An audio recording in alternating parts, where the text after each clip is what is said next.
నమస్తే, welcome to రీతం Telugu. నేను శ్రావ్య. తల్లిదండ్రులకు మించిన దైవం లేదంటారు. అందుకే కనిపించే దేవుళ్ళని కనిపించిన వారిని అంటారు. మాతృదేవో భవ, పితృదేవో భవ అంటూ గురువు కంటే ముందు స్థానంలో కన్నవారిని నిలబెట్టారు. వారి నుంచే ఈ ప్రపంచాన్ని, జ్ఞానాన్ని తెలుసుకుంటాం.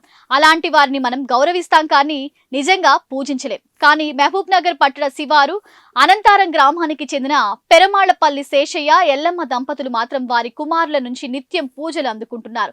తమకింత గొప్ప జీవితాన్ని అందించినందుకు ఎన్నో కష్టాలు పడ్డ తల్లిదండ్రుల కోసం వారి తదనంతరం ఏకంగా ఆలయాన్ని నిర్మించారు. అందులో దంపతుల విగ్రహాలను ఏర్పాటు చేసి పూజిస్తున్నారు. వారి జయంతి, వర్ధంతి కార్యక్రమాన్ని పండగలా చేసుకుంటున్నారు.